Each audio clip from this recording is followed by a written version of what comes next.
নমস্কার, আমি বিশু স্যার বলছি। আমার চ্যানেলে তোমাদের সকলকে স্বাগত। দেখো, আজ আমি সপ্তম শ্রেণীর বীজগাণিতিক সূত্রাবলীগুলো বোঝাচ্ছি। 1 নম্বর হচ্ছে a plus B whole square সমান a square plus 2ab plus B square, অথবা আরেক রকম হয় a minus B whole square plus 4ab। এটা বর্গ নির্ণয়ের ক্ষেত্রে কাজে লাগে, আর 2 নম্বরটা মান নির্ণয়ের ক্ষেত্রে কাজে লাগে। ঠিক সেইভাবে 2 নম্বর সূত্র a minus B whole square সমান a square minus 2ab plus B square, অথবা a plus B whole square minus 4ab।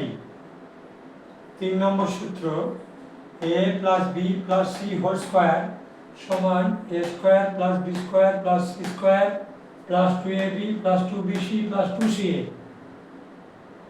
4 number সূত্র 2 into a square plus B square সমান a plus B whole square plus a minus B whole square. 5 number সূত্র 4ab সমান a plus B whole square minus a minus B whole square.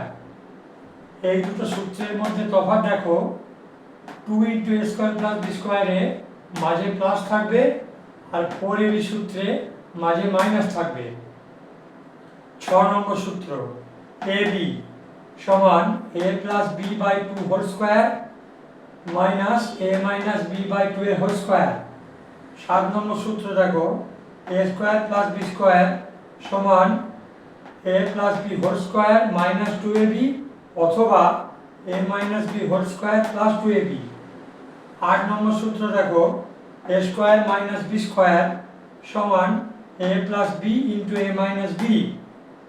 9 number সূত্র দেখো, x plus a into X plus B সমান x square plus a plus B into X plus ab।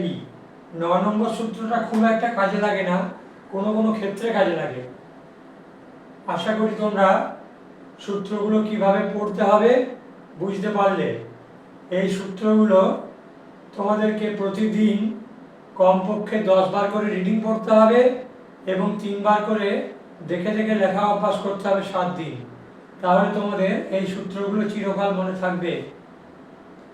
যদি তোমাদের ভিডিওটা ভালো লাগে অবশ্যই লাইক, শেয়ার এবং কমেন্ট করবে। যারা আমার চ্যানেলটি এখনো সাবস্ক্রাইব করনি তারা অবশ্যই সাবস্ক্রাইব করবে, এবং পাশে বেল আইকনটি টিপে অল নোটিফিকেশন করে দেবে।